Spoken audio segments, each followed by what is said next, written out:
Ben, it's an absolute displeasure to see me standing. Well, it's absolute. I will get to my question, however. Thank you for coming anyway. My displeasure. Now, I'll repeat the question that I sought to ask you. You have recently been discussing a lot about the history of the occupation of Palestine. I will call it that. I know you will oppose that, but I will call it that. The occupation of Palestine. The whole thing, right? Just to be clear? The entirety of Palestine. Thank you. You may accuse me of genocide if you wish. That is not my position. Sure, and I will, but go ahead. Anyway, so the point about the occupation of Palestine, you have released multiple videos. You have essentially made yourself the cheerleader of Israel in a lot of sort of Western media spaces. So I watched some of your videos about the conflict, and I found a number of inaccuracies. First of all, you describe in 1920, you refer to Jordan as part of Palestine historically. That has never been the case. There has never been a state of Jordan. British Mandate Palestine, yes. That is still not the case. Jordan has never been part or considered part of Palestine. The only time that Jordan has been considered adjacent to Palestine is part of sort of biblical mythology where Transjordan was a reason. That's wildly inaccurate. The That British mandate had a mandate over all of Palestine, and then they separated off Transjordan and handed it to the Hashemite Kingdom of Jordan. You will get your chance to reply. Let me finish. Now, the second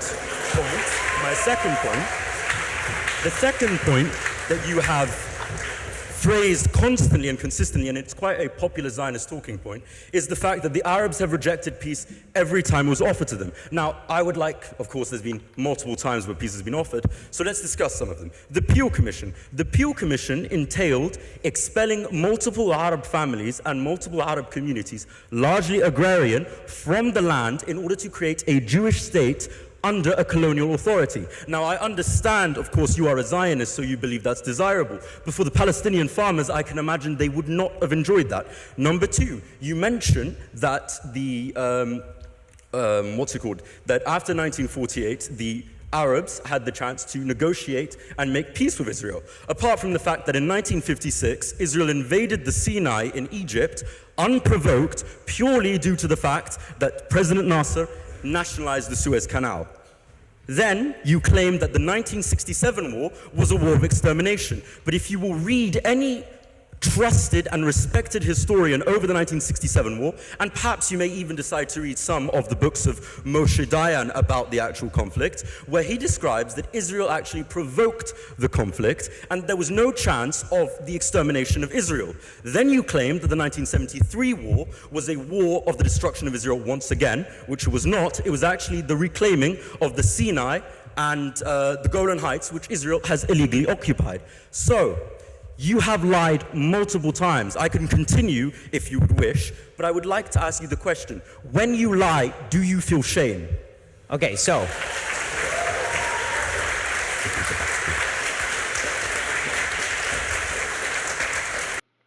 Hello, everybody. Welcome back, one and all, to the Dr. Nasir Shaikh Show. What's on tap for today was, you saw right there, folks, you saw this kid bringing some receipts to Ben Shapiro. Let's see if those receipts are valid or if Ben has some of his own receipts to present. Let's get to that right now. I would have to be lying as opposed to you just being wrong about all of these things, which you are. So let me start from the very beginning of what you said.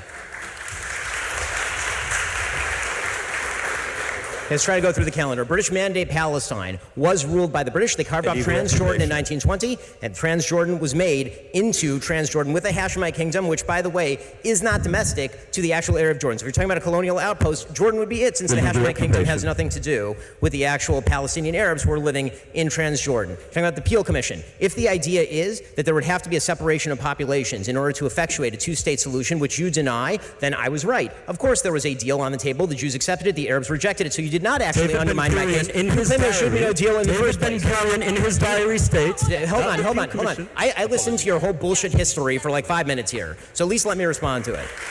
Whoa! Ben Shapiro basically said he... Listen, give chops to the kid for coming in with like his receipts and, you know, his interpretation of what was happening. You got to give chops to Ben for basically standing up, because this crowd is obviously, it seems to be obvious that they are certainly anti-Ben and anti-Israel. Anyways, let's continue.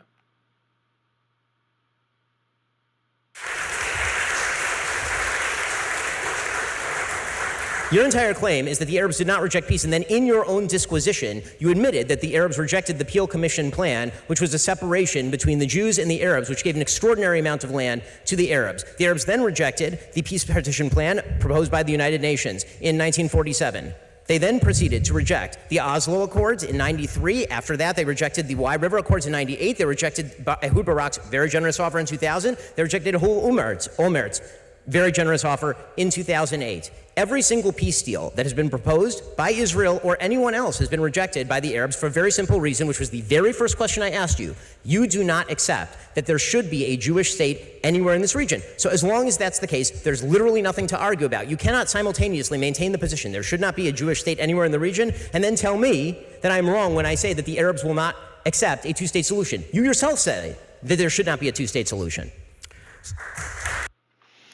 That's what happens when you talk to so many people. The problem here is that I really don't think that the PLO, old PLO, new PLO, Hamas, I really don't think that they want a solution, because the leaders of these groups are sitting off in like Switzerland or Geneva or some far off country in their mansions for the monies that they've made, that have been given, the billions of dollars that have been given to Hamas and PLO, and their leaders are just basically, at the trough, drinking, at the gorge, basically, and living off of that money in lavish lifestyles, while they've got the grunts and the people on the ground that are doing the fighting, the terroristic thing, the dyings, the sacrifice, anything that they're doing at the behest of these people.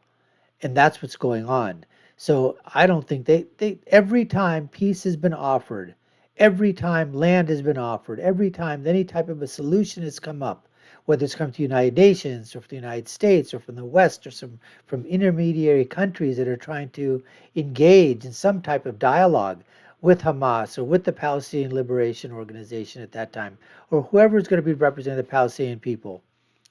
Those people that come to the table do not want, I don't think they want peace, because they realize that it's better for them to continue fighting, and they can live their luxurious lifestyles in their multi-million-dollar mansions that they've siphoned off from the aid that's been given to them. You tell me one thing, folks. Name anything in the Gaza Strip. It's like 7 miles by 23, 25 miles wide. Or long by 7 miles wide. Size of Manhattan. And you're telling me that you can't find... Show me one state-of-the-art hospital, one state-of-the-art library, one state-of-the-art IT infrastructure, computer structure, one state-of-the-art school system with state-of-the-art, computers and state-of-the-art lab facilities, everything state-of-the-art. Show me anything out there. Highways, bridges, buildings. Tell me. What has been done with the billions and billions and billions of dollars that have been given to Hamas?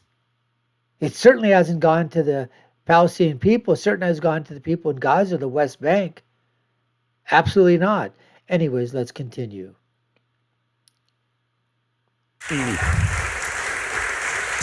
So the first point I'll firstly address the last point that you made about the Palestine and whether there should be a Jewish state.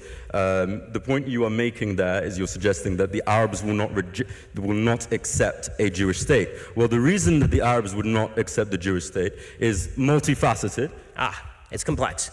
Let me finish. So, the reason that it's multifaceted is due to a variety of dynamics. The Zionist movement arrived as a settler colonial project, and it is described as that.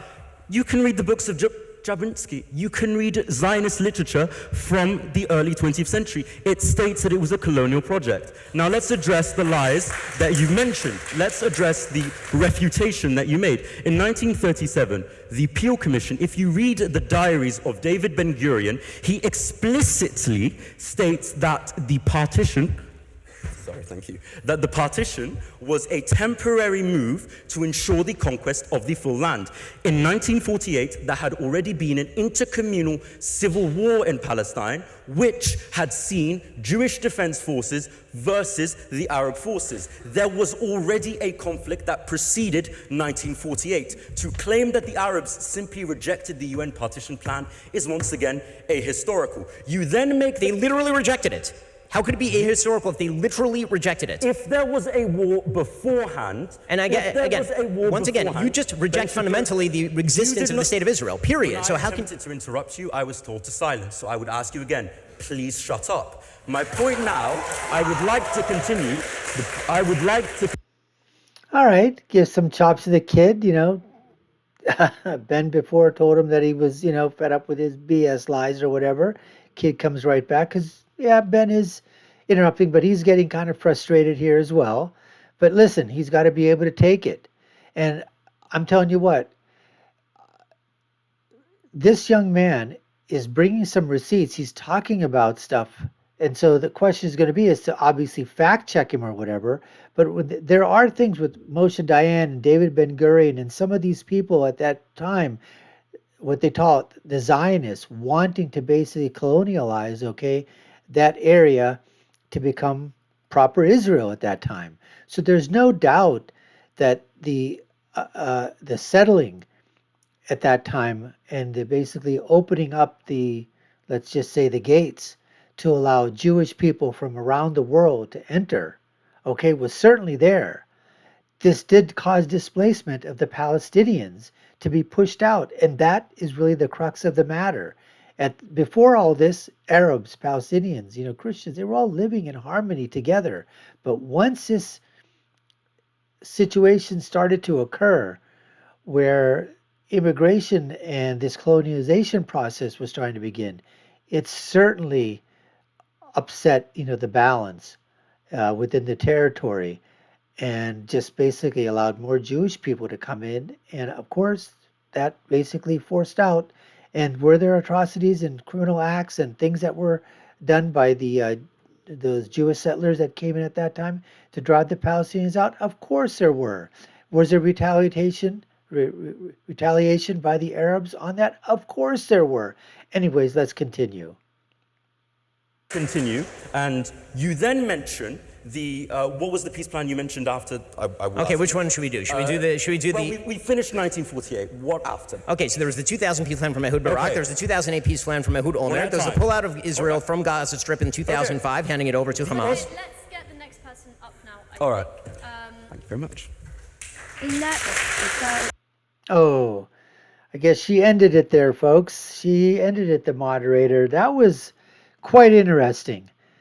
Both bringing receipts, the student refuting Ben's refutations. So the question is going to be got to go out there if you're really looking to get more information on, the historical nature, the historical aspect of this conflict, which is voluminous. It's out there to understand. But there were certainly some things that I learned. How many of the different peace accords were brought to the table? I knew there were several. I didn't know that there were, 7 or 8 or 9 of them. I do realize that all of them were rejected. But anyways, very interesting discussion, very interesting dialogue. We appreciate you taking the time to watch. You've been watching the Dr. Nasir Shaikh Show. I've been your host, Dr. Nasir. If you haven't done so already, subscribe to that channel, like, share, and follow us. Let us know what you think. Put your comments below. Follow the links below to different videos that we have. Leave you with my final thought, which is, when you're right, you're right. And when you're left, you're wrong. We'll see you again next time, folks. Take care and stay safe.